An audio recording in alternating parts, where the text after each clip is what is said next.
Imagine our planet without its people. Imagine that every single human being has simply disappeared. This isn't the story of how that might happen. It's the story of what happens to the world we leave behind. In the time of humans, we were all car crazy. But now, all roads lead to nowhere. The city of Detroit breaks down. And the world faces a new kind of oil boom. Bizarre creatures stake their claim on the highways of Texas, where there's no one to remember the Alamo, but plenty of things to destroy it. And this once great American metropolis is already on a collision course with disaster. Welcome to Earth. Population 0.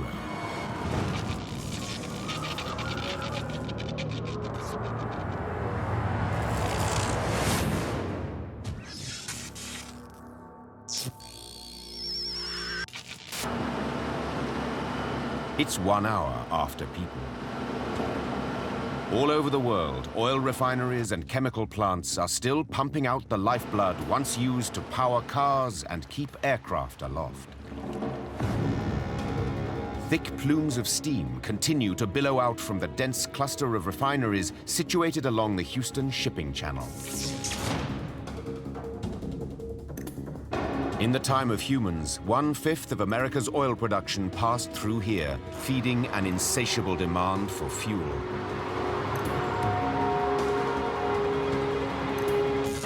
Every day, the United States consumed 20 million barrels of oil. Everything seems to be running smoothly. But suddenly, alarm bells ring. Without people, the oil refineries are in trouble. There's a problem in the reactor, a tall column that helps break oil down to petroleum. Each refinery depends on storage tanks, some holding as many as 20 million gallons of oil to feed the reactor continually. Just an hour after people, one of the feeder tanks has run dry. When the tank goes empty, the conditions inside that reactor just go chaotic because it expects to have a continuous flow. In order for these reactors to work, you have to heat the oil to hundreds of degrees or maybe 1,000 degrees. Without a fresh supply of incoming oil, the reactor turns the entire refinery into a ticking time bomb. In a life without people, there's nobody to react to that. And so the temperatures could escalate up to thousands, tens of thousands of degrees. But the reactor isn't entirely empty. Deadly gasoline vapors designed to burn only inside of a car engine linger. Runaway temperatures rupture the reactor, creating sparks and causing fumes to explode. Fire rushes through pipes that connect to a holding tank filled with already refined gasoline. It ignites. More sparks and heat ignite another tank. And then another. Within seconds, the entire refinery is on fire. In 2005, 15 workers died and another 170 were injured at an oil refinery in Texas City when unmonitored gasoline fumes found an igniting spark. In a life after people, there will be nothing and no one to prevent these refinery explosions.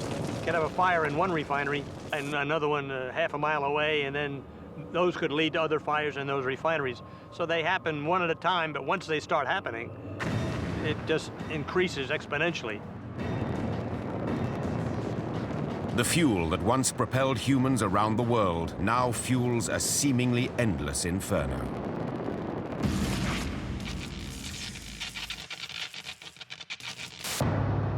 Three days after people.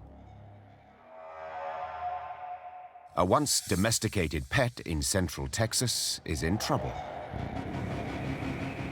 She's called a Lacey. And she's no ordinary pet. Part sighthound, part shepherd, and part wolf, Lacey is a born problem solver. Gifted with a sharp nose, she can scent any food that may be left behind. With a slim, athletic body, Lacey has no trouble leaping onto the kitchen worktop. She's finding the last scraps of food in the house. With her options dwindling and stomach growling, her basic instincts start to kick in. The first thing on the menu is going to be house cats, because they're going to be plentiful, and they're not real smart. You know, so they're going to hang around. And I've never owned a good Lacey dog wouldn't kill a house cat. So it's going to be pretty easy pickings. While neighborhood cats provide the meat, the Lacey looks for water wherever she can find it. An outdoor dripping tap throws her a lifeline. But once the tap stops dripping in Central Texas, the Lacey faces a decision. Lacey dogs were bred to work in the high heat, but they do have to have water. I think their first objective would be to find a good water source. Without food or water, her former owner's home is useless to the Lacey. The Lacey dog is a high-drive working dog, and they're not content being a house dog. They were bred to round up range hogs and wild cattle. Her boundless energy serves her well in Central Texas, where the annual rainfall is 35 inches, so water won't be a problem. For food, the Lacey has work to do.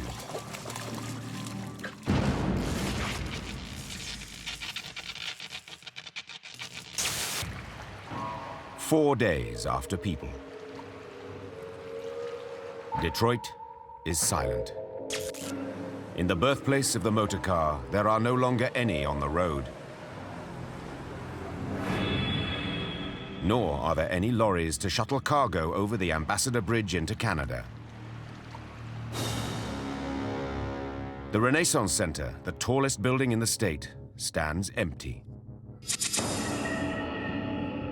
4 miles east of the center, on the banks of the Detroit River, at the city's waterworks plant, some machines are still humming. Even though power plants are beginning to fail across the country. Once you have main power failure, we would switch over to generator power.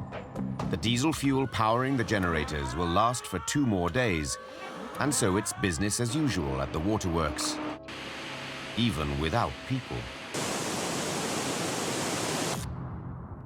The electronic boards at System Control continue to keep track of the 500 million gallons of water filling the city's pipes. But in a life after people, catastrophe looms. There's no one around to turn on a tap.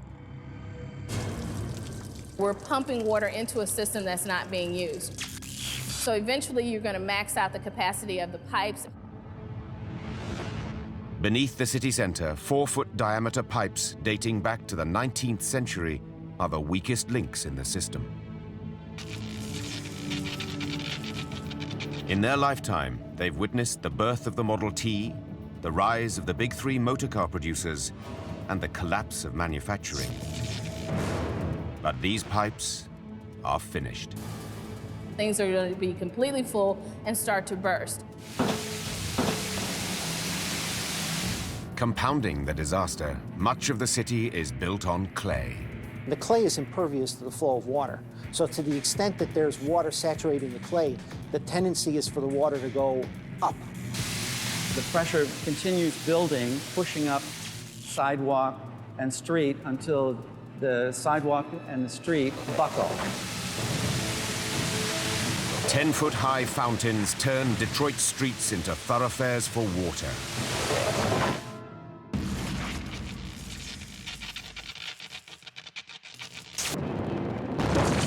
One week into a life after people. As the oil refineries continue to burn in Texas, The 100,000 longhorn steer living throughout the state on open ranches or hemmed-in barns are facing a crisis. The 800-kilo beasts rely on weekly hay rations.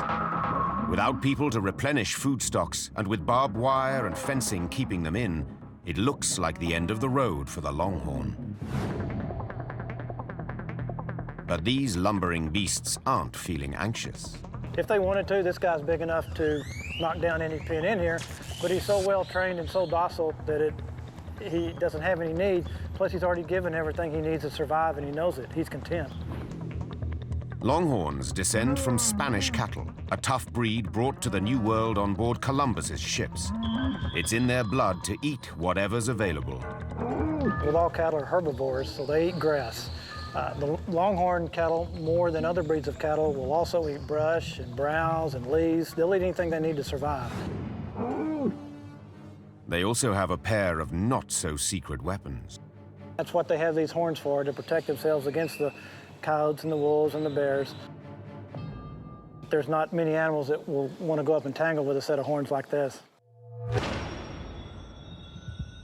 Although individual longhorns have managed to survive these first few days without humans, their survival as a species is still in doubt. In a life after people, the changes are swift throughout Texas. As oil fires continue their march of destruction, San Antonio faces imminent death, while local wildlife thrives in unexpected places.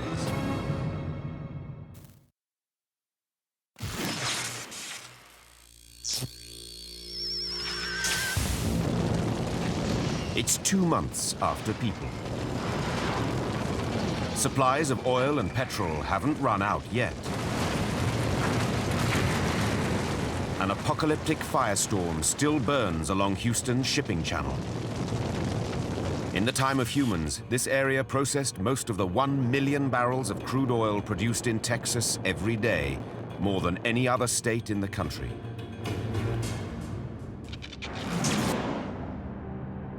"200 miles west is the city of San Antonio with its iconic landmark, the Alamo. Nearby, the San Antonio River streams peacefully through the abandoned Riverwalk. In the time of humans, this was the most popular gathering spot in the city.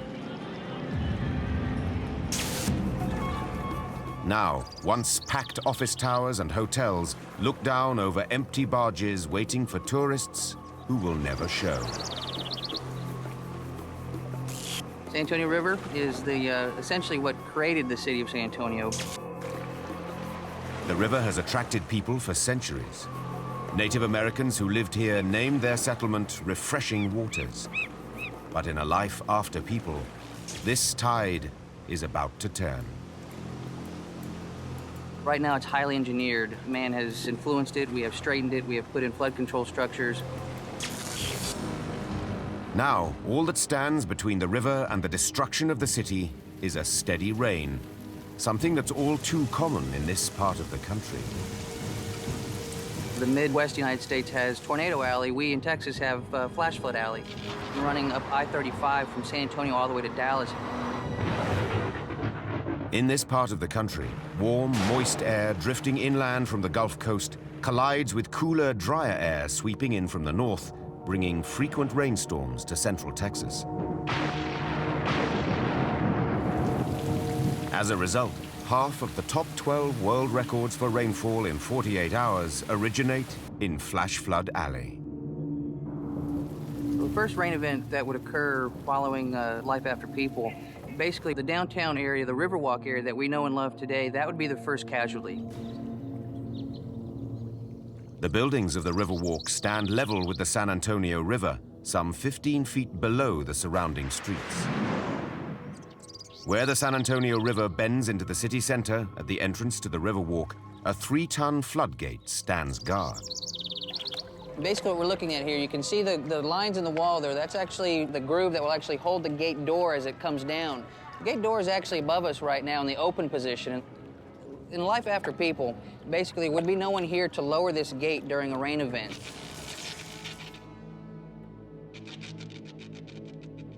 In 1921, a burst of rain inundated the city center with up to 10 feet of water, killing 50 people. Behind me, the river is only about 5 to 6 inches at its lowest point below the sidewalk. So it wouldn't take that much rain to actually raise the water level in this area and begin flooding out all the restaurants, all of the hotel space, all of the business space.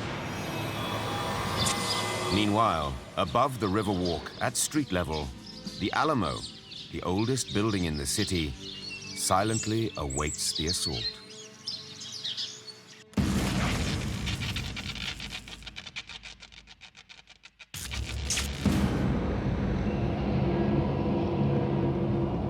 Three months after people, Houston's oil refinery fires have finally exhausted their fuel. And since the world's oil refineries now lie in ruins, the 1.2 trillion barrels of crude oil that sit untapped beneath the Earth's surface will never propel any man-made machine again.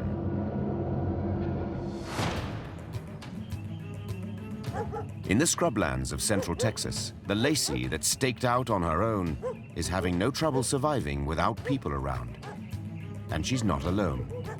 These enterprising canines have discovered food to be plentiful in central Texas.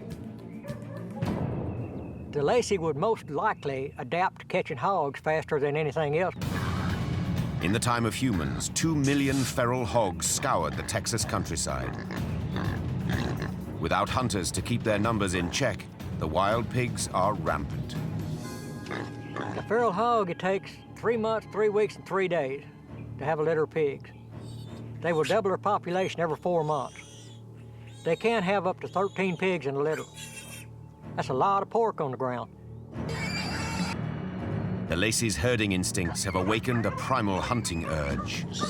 All right, let's take a lab, for instance. This lab has been raised for 10 generations as a house pet. They have no prey drive. They have no idea how to get out there and catch anything.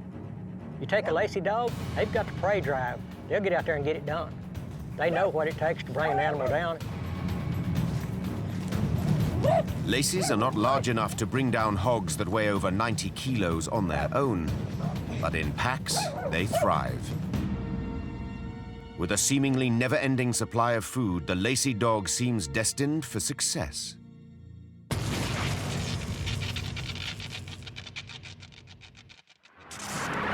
Six months after people, and another Texas resident is enjoying the New World Order, the 9-banded armadillo. Its armor of bony plates and leathery skin is designed to protect it from predators, except for one. In the time of humans, their most dangerous enemy was traffic. Countless cars and lorries roared down streets and roads. When it came to getting out of the way, their instincts failed them. With the armadillos, actually, they have a tendency to vertically jump. That tendency to jump, sometimes as high as 3 or 4 feet, serves them well against most predators by scaring them away. But when the attacker is a speeding car, the encounter is nearly always fatal. No state in the country had more of these death traps for armadillos than Texas, with its 80,000 miles of roads.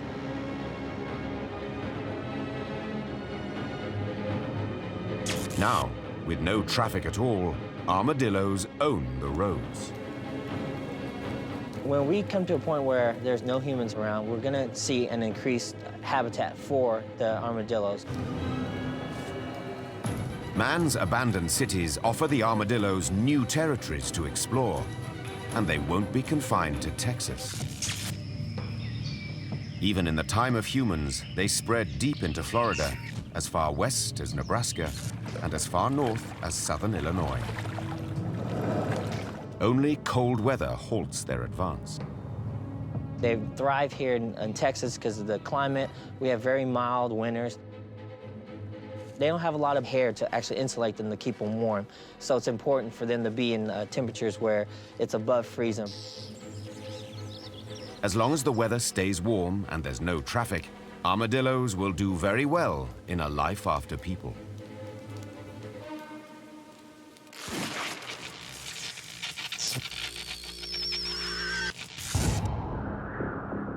quarter of a century after people, the extreme Detroit climate is taking its toll on the city's skyline. It's tough being a building in Detroit because of the extremes of weather here. Very, very hot summers, very cold winters.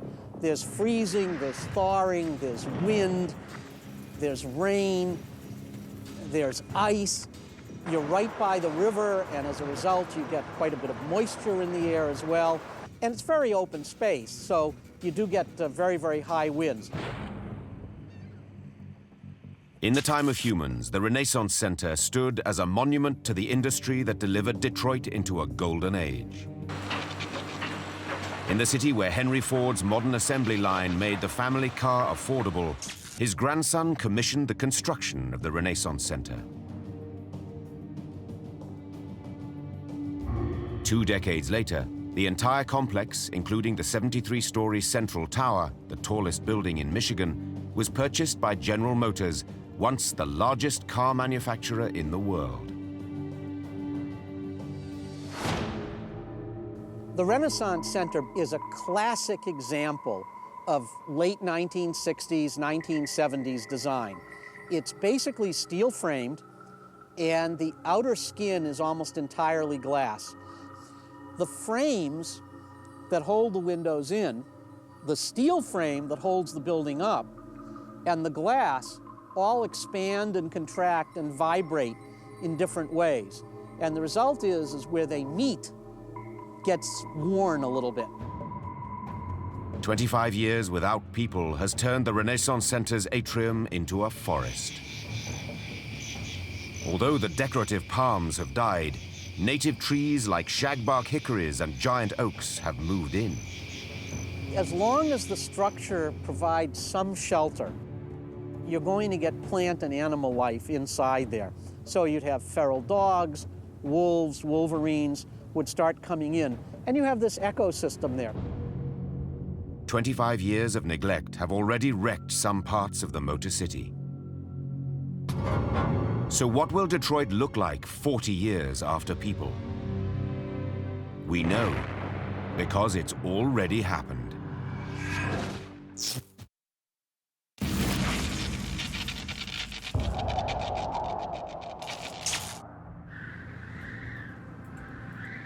"40 years after people. Detroit is a wreck. It's a future that has already come to pass in some areas of the city, where a population exodus has decimated once bustling factories and crowded city blocks.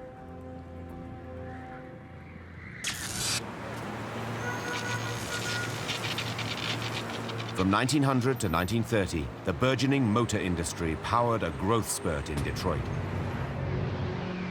The city's population skyrocketed more than 5-fold to more than 1.5 million inhabitants.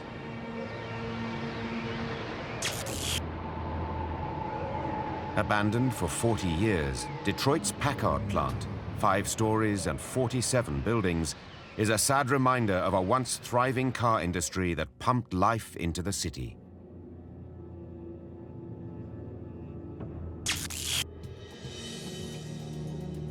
The Packard name was once synonymous with luxury, churning out everything from convertibles to limousines. But the public stopped buying its designs. Burdened with a crushing debt, Packard closed its doors.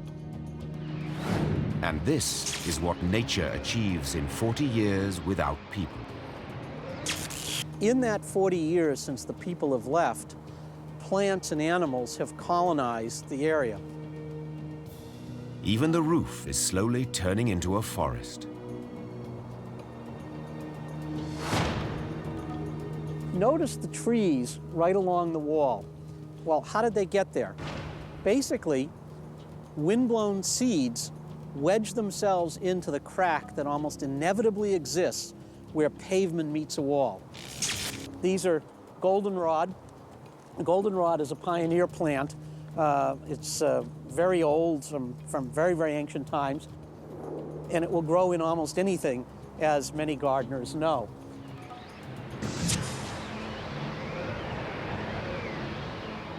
Without windows, the inside is beginning to look like the outside. We're up on the 5th floor now of this old building. What you're seeing here is the original hardwood floor, and you notice that it's bowed upward. The wood has been soaking all through the winter, and as a result, the wood has expanded. Underneath the wood, there's actually quite a bit of what you would call dirt. You can see it here. You can see it here. You see it here. Basically, what's happening is dirt is blowing in from outside. In another 30 or 40 years, most of this wood will be gone. What you're going to see is basically a giant flower bed. Where workers once assembled Packard engines, saplings now take root. Moss has begun to colonize the floorboards.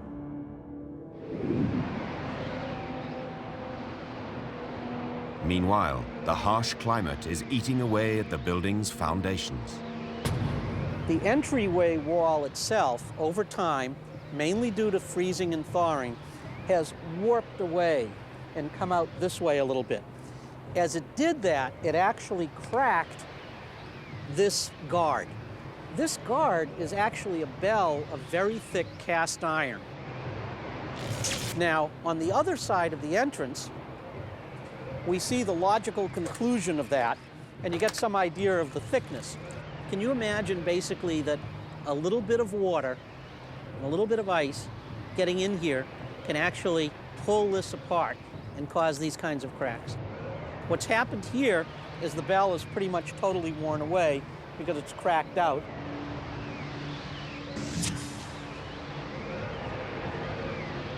The seasons haven't been any kinder either to homes once cared for by people. As competition from foreign car manufacturers intensified, 1 million residents moved out of the urban center between 1950 and 1980. Left behind are huge areas of abandoned neighborhoods. Of the 137 square miles that make up the city, 60 are completely empty of people. What are left are just ugly reminders of a former elegance. This building here has been abandoned for about 40 years. The harsh climate of Detroit accelerated the deterioration of this building. In this case, the freezing and thawing during the winter and the fairly heavy rainfall during the year were what finally destroyed this building.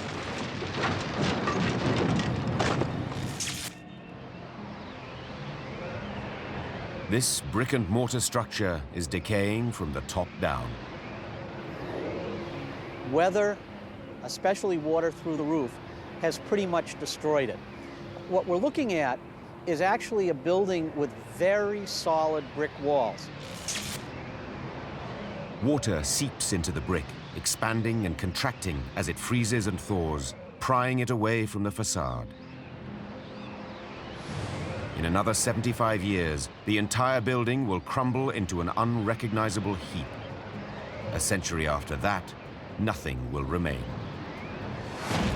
Brick and mortar is basically clay and limestone, very much like the surrounding soil. You would have to be an expert to know there was ever a house there.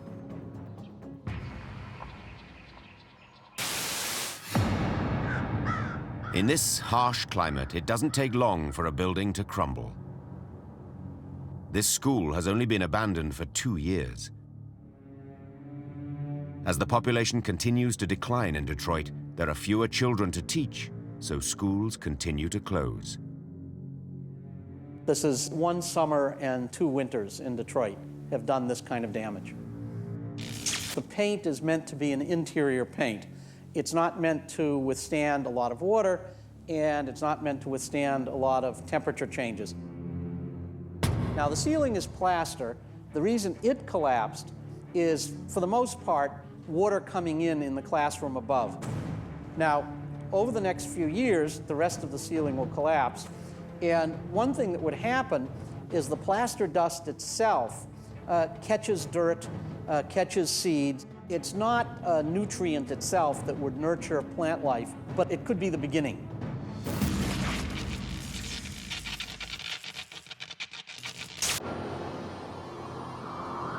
50 years after people. Detroit, the city once ruled by car manufacturers, crumbles. A place that once produced 15 million new cars every year now sees those same cars abandoned and decaying on its streets.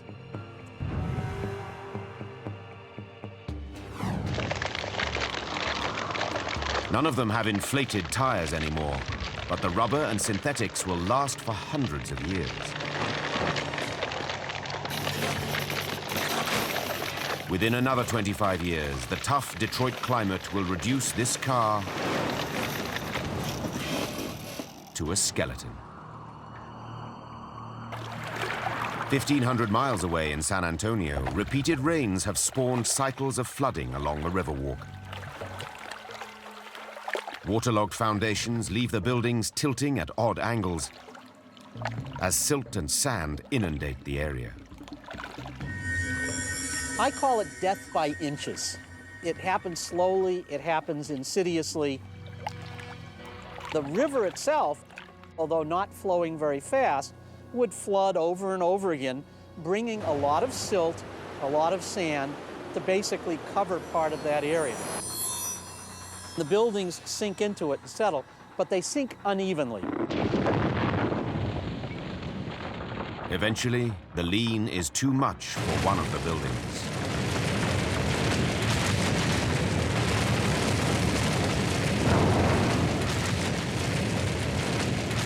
Meanwhile, the Alamo facade stares back untouched from its elevated perch on the city's street level. But an enemy is attacking the compound from within. In the time of humans, live oaks already dominated the Alamo's courtyard. We have many oak trees, and those oak trees tend to grow very large. The limbs will extend outward, and the weight of the limbs causes them to reach down to the earth where they support themselves. Without people to redirect the massive limbs, the trees will begin to demolish the Alamo walls.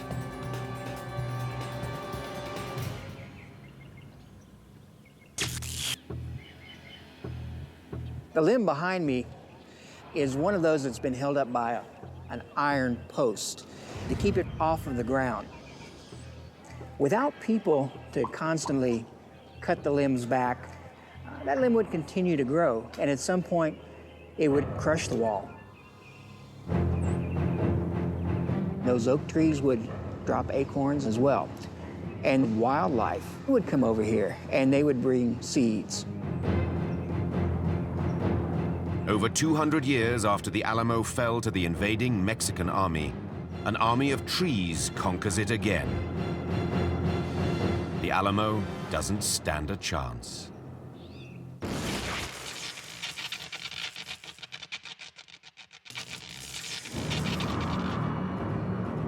"150 years after people. When it opened as a gateway to Ontario in 1929, Detroit's 1,850-foot-long Ambassador Bridge was the longest suspension bridge in the world. In the time of humans, this was the busiest border crossing between the US and Canada, carrying 25% of the goods, the majority in car parts, traded between the two countries.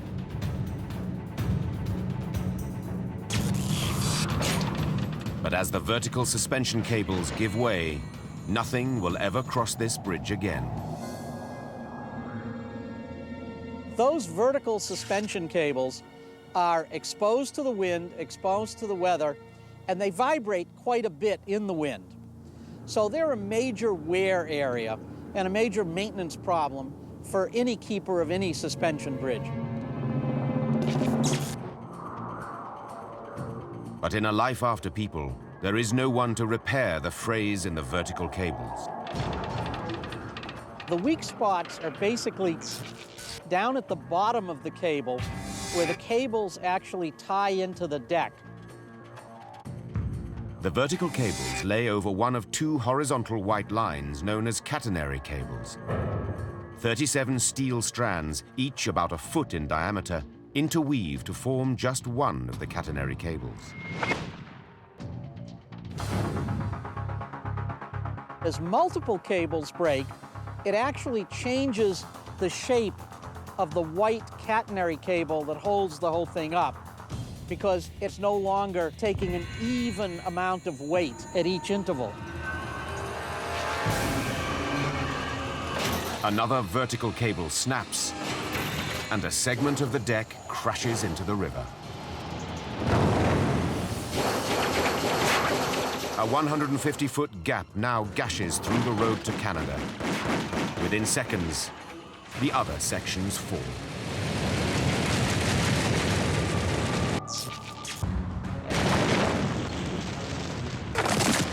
In the century to come, the wheels of progress continue to roll backwards as the seat of the motor industry monarchy disintegrates.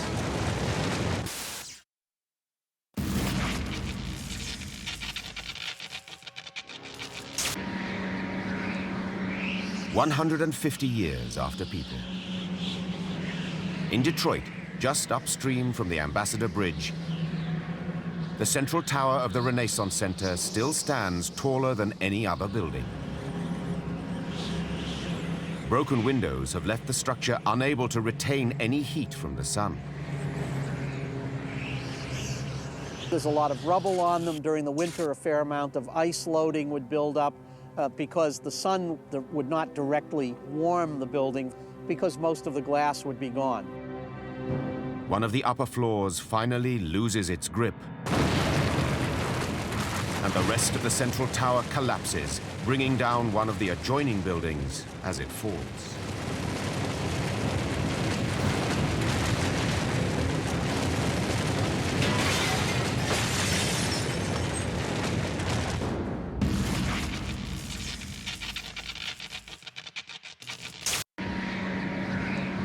"200 years after people.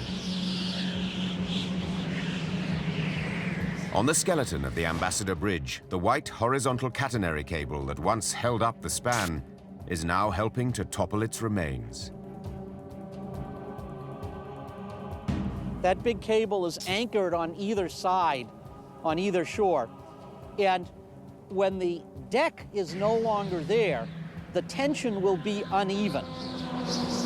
The big vertical towers would bend toward the land side. The tops would spread apart, and that would put quite a bit of strain on those towers. The towers finally yield, and the last vestiges of a great transportation link disappear.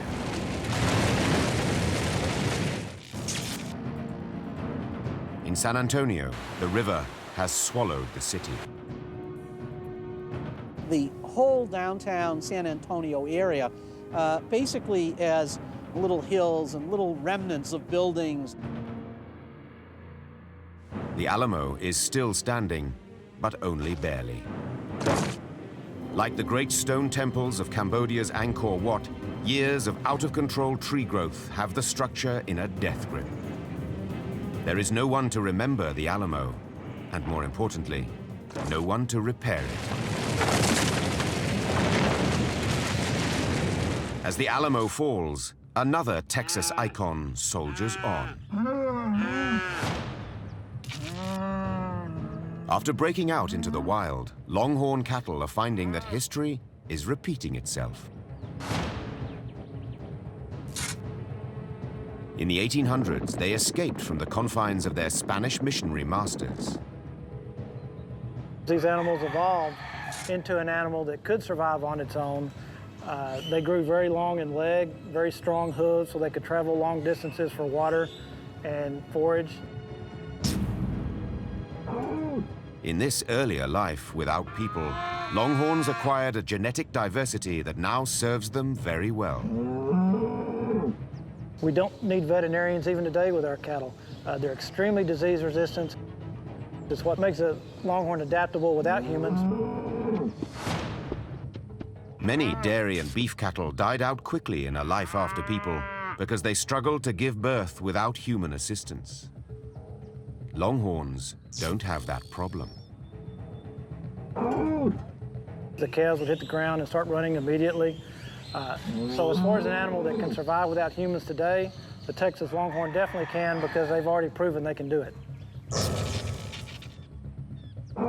2 centuries into a life after people, they number in the tens of millions, just as they did in the 1800s.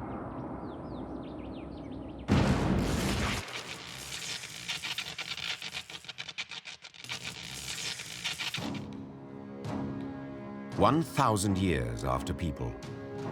Along the banks of the Detroit River, this is what has become of the Motor City. Massive oak trees looking down on wetlands. In the city that gave birth to the history-changing V8 engine, the SUV and pickups, the sound of a roaring engine is long forgotten.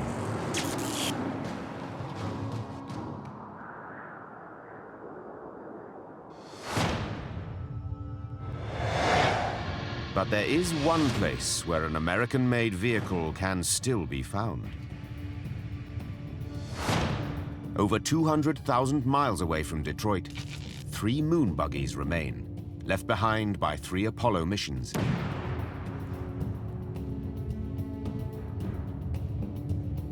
They stand in near mint condition because the moon's environment doesn't attack man's technology like Earth's does.